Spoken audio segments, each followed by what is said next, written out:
एक नाम जिसने समुद्र को भी झुका दिया। ये है रामायण का सबसे बड़ा चमत्कार। क्या कभी आपने सोचा है कि अगर समुद्र खुद रास्ता देने से मना कर दे तो धर्म का रक्षक क्या करेगा? यही वह क्षण था जब इतिहास ने सांस रोक ली थी और धरती पर खड़े थे।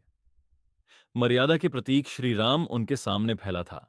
अथाह समुद्र जिसकी लहरें मानो चुनौती दे रही थीं, लेकिन राम की आंखों में अटूट संकल्प था और हृदय में माता सीता को वापस लाने का दृढ़ निश्चय। समुद्र की गर्जना के बीच श्री राम शांत खड़े थे। उनके साथ थे लक्ष्मण, जिनकी आंखों में अग्नि की तरह तेज था, और सामने खड़ी थी वानरों की विशाल सेना, जिसके नेतृत्व में थे पवन पुत्र हनुमान, जिनकी भक्ति स्वयं पर्वतों को हिला देने की शक्ति रखती थी। समुद्र पार करना असंभव प्रतीत हो रहा था, लेकिन जहां विश्वास हो वहां असंभव भी मार्ग बन जाता है। तभी नल और नील आगे आए और उन्होंने एक अद्भुत योजना बताई। पत्थरों से सेतु बनाने की योजना। वानर सेना तुरंत काम में जुट गई। हर हाथ में एक पत्थर था और हर पत्थर पर लिखा जा रहा था एक ही नाम। राम जैसे ही पत्थर समुद्र में डाला जाता, वह डूबने के बजाय तैरने लगता, मानो स्वयं प्रकृति भी इस पवित्र कार्य में सहायक बन गई हो।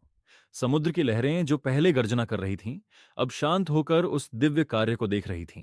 हजारों वानर भक्ति और उत्साह के साथ पत्थर ला रहे थे, और देखते ही देखते समुद्र के ऊपर एक अद्भुत सेतु आकार लेने लगा। यह केवल पत्थरों का पुल नहीं था, यह विश्वास, साहस और एकता की शक्ति का प्रतीक था। हर पत्थर में राम नाम की शक्ति थी, जो समुद्र की गहराइयों को भी झुका रही थी। धीरे धीरे वह दिव्य सेतु तैयार हो गया, जिसे आज दुनिया राम सेतु के नाम से जानती है। और फिर वह क्षण आया जब श्री राम, लक्ष्मण और हनुमान अपनी सेना के साथ उस सेतु पर चल पड़े। हर कदम के साथ उनका लक्ष्य और स्पष्ट हो रहा था। सामने थी लंका, जो स्वर्ण से बनी एक भव्य नगरी थी। ऊंचे महल, चमकते द्वार और चारों ओर राक्षसों की सेना। लंका के प्रवेश द्वार पर पहुंचते ही वातावरण में एक अजीब सी गंभीरता छा गई। यह केवल एक युद्ध नहीं था, यह धर्म और अधर्म के बीच अंतिम टकराव था। लंका के भीतर बैठा था अहंकार का प्रतीक रावण, जिसका अभिमान उसकी सबसे बड़ी शक्ति भी था और सबसे बड़ी कमजोरी भी। तभी रावण का भाई विभीषण राजमहल में खड़ा होकर उसे समझाने की कोशिश करता है। वह कहता है, भाई अभी भी समय है, माता सीता को श्री राम को लौटा दो और धर्म का मार्ग अपनाओ। लेकिन रावण का मन अहंकार से भरा हुआ था। वह विभीषण की बात सुनकर हंस पड़ा। उसे अपने बल और सामर्थ्य पर इतना घमंड था कि उसे आने वाले विनाश की आहट भी सुनाई नहीं दे रही थी। विभीषण का दिल टूट गया। उसने समझ लिया कि अब लंका का विनाश निश्चित है, और वह तुरंत वहां से निकलकर श्री राम की शरण में पहुंच गया। जब विभीषण राम के सामने आया तो वानर सेना के कई योद्धाओं को उस पर संदेह हुआ, लेकिन श्री राम ने उसकी आंखों में सच्चाई देख ली। उन्होंने बिना किसी संकोच के विभीषण को गले लगा लिया और कहा, जिसने धर्म को चुना वह हमारा अपना है। उस क्षण विभीषण को नया सम्मान और नई पहचान मिली, और यह घटना आने वाले युद्ध से पहले एक बड़ा संदेश बन गई कि धर्म की राह चुनने वाला कभी अकेला नहीं होता। फिर शुरू हुआ वह महासंग्राम, जिसका इंतजार पूरी सृष्टि कर रही थी। युद्ध भूमि में चारों ओर गर्जना गूंजने लगी। तीरों की आवाज, तलवारों की टकराहट और योद्धाओं की हुंकार से धरती कांप उठी।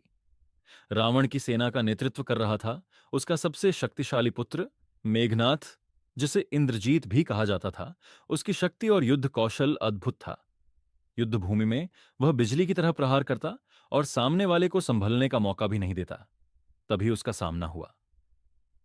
लक्ष्मण से दोनों महान योद्धाओं के बीच भयंकर युद्ध शुरू हो गया। आकाश में तीरों की वर्षा होने लगी। तलवारों की चमक से पूरा मैदान जगमगा उठा। दोनों योद्धा पूरी शक्ति से लड़ रहे थे, लेकिन अचानक मेघनाथ ने एक घातक अस्त्र का प्रयोग किया।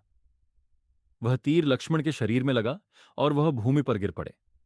यह दृश्य देखकर पूरी वानर सेना स्तब्ध रह गई। श्री राम दौड़कर अपने भाई के पास पहुंचे। उन्होंने लक्ष्मण को अपनी गोद में उठा लिया। उनकी आंखों में आंसू थे। उन्होंने कहा, लक्ष्मण, तुम केवल मेरे भाई नहीं हो, तुम मेरी शक्ति हो, मेरे जीवन का आधार हो। युद्ध भूमि में एक पल के लिए गहरा सन्नाटा छा गया, मानो समय भी रुक गया हो।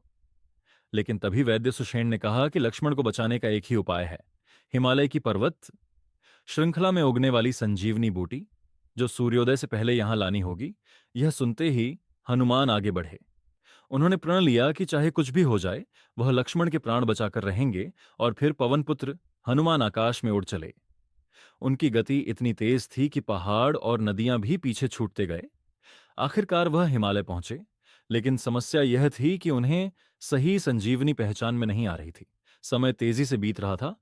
तब हनुमान ने एक निर्णय लिया, जो आज भी उनकी शक्ति और भक्ति का सबसे बड़ा उदाहरण माना जाता है।